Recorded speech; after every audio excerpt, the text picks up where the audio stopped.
Bonjour, c'est Cryptoly, j'espère que vous allez bien aujourd'hui, en ce samedi.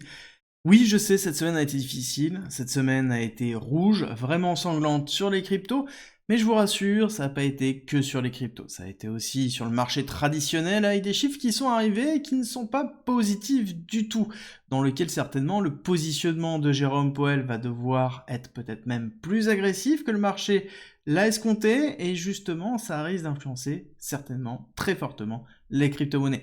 Ça va aller encore plus loin, étant donné qu'on a beaucoup de pression baissière, on a beaucoup de liquidation. On va revenir sur tous ces sujets-là pour pouvoir se préparer sur cette semaine et surtout sur ce mois d'août, parce que oui, certes, on a une semaine en rouge, mais ça n'empêche qu'on se prépare toujours sur la deuxième phase d'expansion du bull run, et ça il faut pas l'oublier, et c'est justement le sujet de cette vidéo. Pour ceux qui ne me connaissent pas, je suis entrepreneur, investisseur et trader crypto, et aujourd'hui on va parler crypto-monnaie, on va parler aussi forcément Fed, et donc macroéconomie et géopolitique, parce que oui, il y a eu beaucoup de nouvelles. La première grosse nouvelle de cette semaine, ça a été vraiment Jérôme Powell qui a pris la parole en expliquant qu'ils allaient baisser les taux certainement à partir de septembre. Et c'est quelque chose qui se voit dans les statistiques, ici qui sont les statistiques du CME qui nous permettent de voir directement le pourcentage de probabilité que, justement, on baisse les taux. On est à 78% sur une baisse de taux, 22% sur deux baisses de taux. Et ça, c'est vraiment important, c'est qu'il n'y a même plus l'optique de potentiellement rester sur le taux actuel. Alors, pourquoi ? Pourquoi ça ? Est-ce que c'est justement ce spectre de la guerre qui revient ? Parce que c'est une réalité, on sait très bien qu'il y a une augmentation des tensions entre l'Iran et Israël, et on sait qu'il va y avoir une riposte de l'Iran. À quel point ça va enflammer justement le Moyen-Orient, avec justement ce spectre de la guerre totale dans laquelle les USA sont en train de déplacer un certain nombre d'unités dans le secteur pour renforcer leur présence au Moyen-Orient. Le Moyen-Orient étant quand même une zone et une plateforme vraiment très importante sur la géoéconomie et la géopolitique actuelle, il est logique que plus on a d'instabilité au Moyen-Orient, plus on a une géopolitique qui est compliquée. Mais est-ce que c'est réellement ça qui a entraîné la chute, parce que c'est une réalité, il y a eu une chute au niveau de la macroéconomie. Il y a eu une chute au niveau de Bitcoin, c'est une réalité aussi, mais est-ce que tout est lié ou pas ? Est-ce que c'est lié à ces tensions du Moyen-Orient ? Je ne pense pas, je pense que oui, ça a joué, mais surtout, ça a été le chiffre qui a été tombé. 4,3% en taux de chômage pour juillet, ce qui est énorme en termes d'augmentation. Il faut bien comprendre que c'est quelque chose qui est suffisamment fort pour pouvoir entraîner l'obligation de la Fed à baisser ses taux. Pas de une fois, peut-être même de deux fois, ce qui explique pourquoi on a un pourcentage ici de 22% sur une double baisse des taux. Ce n'est pas rien, et c'est pas rien que ici je vous représente les obligations du gouvernement américain, et notamment le yielding à 5 ans, dans lequel on voit une chute qui est drastique, justement cette semaine, ce mois, parce que on a justement une inclinaison du gouvernement américain à aller diminuer les taux. C'est quelque chose qui a été acté. Maintenant, la grande question qu'il faut se poser, c'est est-ce que la diminution des taux se fait sur des bonnes nouvelles ou des mauvaises nouvelles ? Et ça, c'est vraiment très important, et pour ça, il faut comprendre que le principe de, justement, la Fed, c'est d'essayer à travers les taux de calmer une économie, de l'amener à un point qui est proche de la rupture, mais qui ne va pas rompre, pour ensuite diminuer les taux et relancer, en fait, l'économie. Alors, il y a une certaine latence, et c'est quelque chose qui est très compliqué à faire, et justement, la question c'est est-ce qu'on n'est pas loin d'un point de rupture ? Et ça, c'est important, et là nous avons deux éléments qui sont à comparer, qui sont les indicateurs de Jérôme Powell, je vous les présente régulièrement. Nous avons la courbe orange qui est l'inflation, et la courbe bleue qui est le taux de chômage où on voit qu'on est passé ici le mois dernier à 4,1, à 4,3, et on voit qu'on a une accélération haussière. Ici, nous avons cette rupture des 4%. Et justement, ces 4%, une fois qu'ils sont rompus historiquement, on a une hyper-accélération du chômage. On a une forme d'emballement, parce que l'économie, on a beau la mettre sous pression, en fait, ça met beaucoup de temps à se mettre en place. Et surtout, l'économie en elle-même est résiliente. Et plus elle est résiliente, plus le risque de rupture brute arrive. Et c'est justement peut-être le risque aujourd'hui. Et c'est le risque qui est en train d'être pricé par le marché, et c'est le risque qu'on est en train de voir aussi sur le positionnement de la Fed. Et je pense vraiment que septembre va être un point crucial, et le début de ce pivot de la Fed, donc le début de la baisse des taux d'intérêt. Alors, clairement, est-ce que ça va être suffisant ? Est-ce que c'est quelque chose qui va faire reprendre l'économie ? J'ai envie de vous dire, non. Il faut comprendre que déjà de base, c'est quelque chose qui met 6 mois, 9 mois, 1 an à se diluer dans l'économie, et donc ça veut dire que oui, on va avoir un retour des liquidités, mais ce n'est pas suffisant, et Qui plus est, dans un monde géopolitique instable, que ce soit au Moyen-Orient ou que ce soit même tout simplement dans l'élection américaine, c'est compliqué, oui, et pour moi, c'est quelque chose qui se voit aussi ici. Alors, je ne sais pas si vous vous en souvenez de ce graphique, ça fait longtemps qu'on l'analyse, et qui est très important, c'est le différentiel entre le rendement à 2 ans et à 10 ans sur les bons au trésor américains. Globalement, quand il est négatif, ça veut dire qu'il est plus rentable de détenir des bons au trésor à 2 ans que des bons au trésor à 10 ans.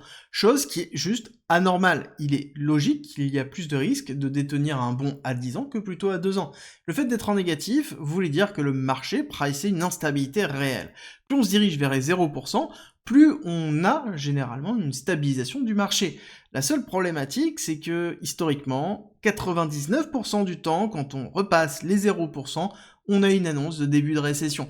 On a justement la mise en place de la récession suite à la réaugmentation des taux, et que la réaugmentation des taux est justement pour éviter l'aggravement de la récession. Est-ce que c'est réellement ce qui est en train de se passer? Est-ce que c'est positif pour ceux qui investissent dans les crypto-monnaies, notamment Bitcoin? C'est la grande question qu'il faut se poser, et j'ai envie de vous dire que le meilleur graphique pour ça, c'est celui-là. C'est quoi? C'est globalement le rendement à 2 ans sur les bons au trésor américain, dans lequel on retranche l'inflation. Et quand on est positif, ça veut dire qu'il n'y a aucun intérêt à aller chercher du risque, parce que ça veut dire que je place mon argent sur les bons au trésor américains, et je suis protégé de l'inflation. Je gagne de l'argent par rapport à l'inflation. Donc je n'ai pas de risque, ou très très peu, et globalement, j'ai un rendement. Alors que quand on passe en dessous de 0, et donc qu'on se dirige dans cette zone-là, ça sous-entend que ça ne suffit pas, j'ai l'inflation qui va grignoter justement mon placement, et pour ça, pour compenser ça, je suis obligé d'aller chercher du risque. Du risque, c'est quoi? C'est les actions, c'est les crypto-monnaies, et tous ces actifs-là. Et donc, plus on va se diriger vers les 0%, plus on a un intérêt à aller, et quand je dis on, c'est-à-dire les institutionnels, ont un intérêt à aller chercher du rendement sur les actifs risqués, qui sont donc les actions, je le répète, et les crypto-monnaies. Et ça tombe bien parce que les crypto-monnaies, nous avons un nouvel ETF, l'ETF Spot Bitcoin, l'ETF Spot Ethereum, qui sont à disposition pour les institutionnels pour investir. Et ça, c'est encore une fois excessivement positif. Mais du coup, est-ce que on voit cette positivité sur le marché traditionnel? Et est-ce que ça n'impacte pas la crypto-monnaie? Vous allez voir, tout est lié de ce côté-là.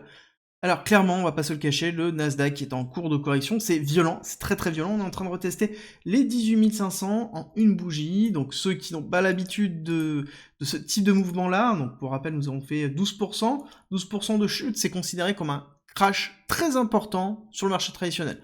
Bon, les crypto-monnaies, 12%, ok, c'est un swing habituel, on n'a pas peur. Bon, sur le marché traditionnel, c'est pas le cas, hein. Je peux vous dire que là, ça commence à monter, la peur commence à monter, ce qui est plutôt positif.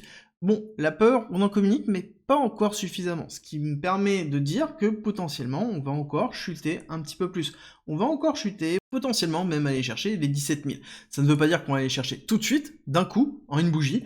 Ça veut dire que ce sera certainement une finalité avant de pouvoir repartir. Encore une fois, il faut prendre du temps, et quand on regarde le Nasdaq, c'est en même temps normal. C'est normal d'avoir cette respiration, c'est normal d'avoir une prise de profit, c'est normal, après une hyper-accélération comme celle-ci, d'avoir un retracement. Ce n'est pas signe d'une récession, c'est pas le signe catastrophique, mais en l'occurrence, la concordance fait que on a à côté un taux de chômage qui monte, Jérôme Powell qui se met en place au niveau des pivots, une géopolitique qui est compliquée, et à côté, on a les élections américaines qui sont aussi compliquées. Dans tout ça, on a eu une hypervalorisation sur les 2 dernières années sur le Nasdaq et la tech US, donc il est normal d'avoir une prise de profit qui est plutôt cohérente, surtout quand on regarde les résultats que l'on peut voir au niveau de différentes sociétés, et c'est logique d'avoir, encore une fois, cette prise de profit. Alors, je vous avais dit que, historiquement, le S&P 500, là, était plus protégé que le Nasdaq. Oui, mais on a quand même un impact qui est relativement fort. Un impact qui est relativement fort aussi, qui nous montre bien que c'est l'économie américaine qui respire, et encore une fois, c'est positif sur le long terme. On rappelle qu'on ne peut pas aller dans une hyper-accélération continuelle, on est obligé à un moment donné d'avoir une respiration qui peut durer, qui peut mettre du temps, et encore une fois, c'est positif quand on trade sur des crypto-monnaies et sur les actifs risqués. Pour une raison toute simple, c'est qu'à un moment donné, quand on va avoir une baisse de rendement général, on va aller sur d'autres actifs qui vont potentiellement surperformer. Et c'est certainement le cas au niveau de Bitcoin. Pourquoi? Parce qu'il y a 3 raisons dans lesquelles je suis positif. Oui, ça fait plusieurs mois où on est dans ce range interminable, léthargique, mais en l'occurrence, on est toujours dans une zone qui est intéressante. Et la zone de léthargie est normale dans un cycle. Une fois qu'on a passé le halving, on respire, le marché se calme et on repart à la hausse. Alors oui, on a une pression baissière, mais comprenez bien que la pression baissière de Bitcoin est relativement faible par rapport à ce qu'on aurait pu voir autrement dans d'autres situations. Et ça, je vais vous expliquer très simplement, déjà d'un point de vue technique. Nous avons touché ici le haut du canal baissier, qui est plutôt un bull flag long terme, donc c'est normal qu'on ait une prise de profit. Ici, les personnes ont acheté cette zone-là pour revendre cette zone-là, donc c'est normal d'avoir une prise de profit. Les personnes sont en train de shorter cette zone-là, parce que, encore une fois, c'est normal, c'est une zone de short habituelle pour le trading classique. Deuxièmement, nous avons la vente de certains BTC, qui sont ceux de Mongox. Donc pour rappel, Mongox, qui est un exchange qui s'est fait hacker il y a une dizaine d'années, qui rembourse justement les personnes qui ont été impactées en redistribuant leur Bitcoin. Donc c'est normal qu'on ait une pression baissière. Mais malgré ça, encore une fois, on maintient, malgré la vente des Bitcoins de l'Allemagne, on maintient le cours toujours au-dessus de 60 000. Malgré le fait que Genesis est en train de déplacer 1,5 milliard de dollars de Bitcoin d'Ether pour rembourser des créditeurs, on maintient, encore une fois, le cours. Malgré le fait qu'on ait une géopolitique très compliquée, on maintient, encore une fois, le cours de Bitcoin. Malgré le fait que le Nasdaq est en train de s'effondrer, a perdu 15%, j'ai envie de vous dire, est-ce que Bitcoin a perdu 30%, 40%? Non, on a même perdu moins que tout ça. Et oui, le Bitcoin a été plus résilient que le Nasdaq sur une chute, chose qui est très très rare, suffisamment rare pour pouvoir le souligner. Surtout qu'on n'a pas d'événements majeurs qui poussent le Bitcoin à la hausse. On n'a pas d'inflows qui sont juste astronomiques au niveau des ETF. On a même des ventes. Encore une fois, on a beaucoup d'éléments qui nous montrent que normalement on devrait s'enfoncer au niveau de Bitcoin. Et ce n'est pas le cas. Ce n'est pas le cas. On est en train de maintenir, malgré les différentes liquidations que l'on a pu voir ici au niveau des longues, on a liquidé 250 millions de longues, donc on est en train de purger une partie du marché, mais malgré ça, on a un Bitcoin qui est solide et qui arrive à se maintenir. Et on le voit même bien ici, tout simplement dans la journée d'aujourd'hui, on voit qu'on est en train de se maintenir. Malgré le début du mois d'août, on est dans un actif qui arrive à retenir et à se maintenir malgré toutes les pressions baissières que l'on est en train de retrouver. Et pour moi, le point positif dans tout ça, c'est que même les mineurs, ceux qui justement produisent du Bitcoin, qui sécurisent le réseau et qui dépensent énormément en électricité, en infrastructure pour pouvoir le faire, ne vendent pas leur BTC. Et oui, ça c'est un indicateur, encore une fois, supplémentaire pour moi, pour montrer qu'il y a un véritable enclin ici à maintenir le cours, que Bitcoin est résilient, qu'il n'y a pas, malgré tout ce qui se passe, d'éléments pour dire que Bitcoin va suivre vraiment la macroéconomie, et que même, potentiellement, malgré tout ça, on peut se retrouver dans une hyper-accélération sur cette fin 2024. Encore une fois, il faut prendre du recul avec tout ça, il faut comprendre les implications, il faut justement comprendre que nous sommes dans une phase cyclique, et que, comme d'habitude, ce cycle-là, dans cette période-là, on a un retour de la peur. C'est quelque chose qu'on a vécu en 2020 et il faut être préparé. Et ce sont des opportunités à saisir avant potentiellement un retour d'accélération. Mais encore faut-il être capable de pouvoir supporter la pression, de comprendre comment structurer son investissement, comprendre la structuration de son portefeuille et avoir une stratégie. Et oui, si vous n'avez pas de stratégie maintenant, c'est que vous avez réagi à l'émotion. Et je pense même que certains d'entre vous, ceux qui sont arrivés récemment, réagissent réellement à l'émotion. Et c'est une des raisons pour lesquelles j'ai mis à disposition gratuitement en commentaire en description la possibilité de pouvoir faire un test qui détermine votre profil psychologique et vous avez accès à ce document par la suite qui vous explique les différents profils psychologiques, les points forts, les points faibles, des exemples de portefeuille, globalement tout pour pouvoir survivre à ce qui va se passer. Parce que oui, je dis survivre parce que c'est une réalité, ce qui va se passer, ça va être toujours très compliqué. Émotionnellement, il ne faut pas justement penser que ça va être simple. Il ne faut pas penser que ça va être si simple que ça. Les phases d'accélération sont très compliquées. Les phases de baisse dans ces phases d'accélération vont être très compliquées. Si on regarde un petit peu ce qui s'est passé dans le cycle précédent, voilà, on a eu une phase d'hyper-accélération pour ensuite avoir, ici, attention, regardez bien, parce que vous avez peur sur 10%, mais ici on a eu moins 30%, moins 30%. Donc comprenez bien que même dans ces phases d'hyper-accélération, on passe dans des phases d'euphorie, des phases de peur extrême. Il ne faut pas justement se faire manipuler par les réseaux sociaux, il ne faut pas se faire manipuler par notre propre émotion ou l'émotion des personnes qui sont à côté. Il ne faut pas non plus être empli de greed, tout simplement de cupidité, à vouloir toujours plus. Il faut avoir une stratégie appliquer sa stratégie. Le but, c'est de réussir ce bull run. Le but, c'est même de le survivre, d'être capable de pouvoir partir avec ses bénéfices. Ça ne sert à rien d'avoir un portefeuille qui va faire x10 si vous ressortez avec un portefeuille qui fait 1, voire 0. À quel moment, c'est quelque chose qui est important. Et comprenez bien que beaucoup qui ont vécu les cycles précédents ont commencé leur premier cycle en perdant justement, en ne vendant pas, en n'ayant pas de stratégie, en souffrant de l'émotion continuellement.